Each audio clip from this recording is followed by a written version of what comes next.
Hey friends, Marty and Alana here from PAX East 2018. Alana, we have seen so many games, one of which we want to talk about right now was at the Annapurna booth. It was Ashen. Yeah, I've been really excited about this game since we first saw a trailer of it. I really like the art style. You played as a man with a cool mustache, so that was exciting. Yeah. But it is, and you know, I understand the memes about this. It is a Dark Souls-like game. But they've said it's inspired by it. Like, this isn't us saying it, it's them. This isn't just Games Media being like, Dark Souls, like, no.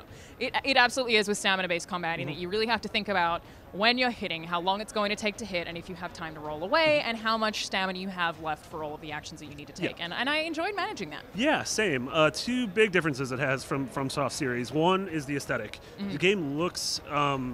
God, it seems inspired a little bit like Super Brothers Sword and Sorcery. It's very like sort of painterly, impressionist. Like there's not a lot of detail in the environment, but it kind of works in like the detail that is there. I also think is really cool and quite alluring. We were chasing this shadow monster through a sort of cavern, I suppose, and there were a lot of like little things littered around the environment that I feel like in a Dark Souls way you could pick up a lot of lore if you paid a lot of attention.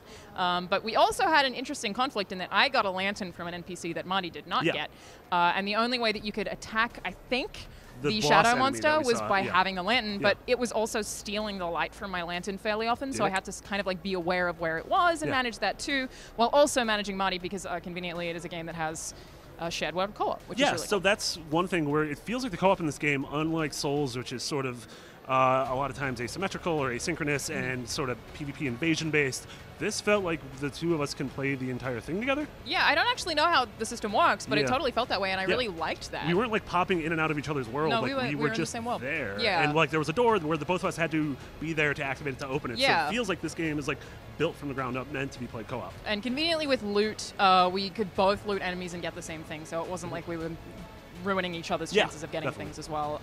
I didn't see a ton of weapon variety. Having played 10 minutes, that was the one thing that I was like, oh, I want a weapon that's faster, so I hope there's a ton of variety in there. But yeah, one thing is we saw this on Xbox's stage a couple of years ago at E3, and we really haven't seen the demo progress, so I really want to see what the developers have done in the last couple of years. I'm sure this game's way further along than it was then. Yeah, and it is coming out at some point on Xbox One and on PC. Don't know about other platforms just yet, but I definitely think it's one to keep an eye on. Yeah, absolutely. Thank you so much, Alana. For everything else Souls-like, Ashen, and PAX, you're already in the right place. IGN.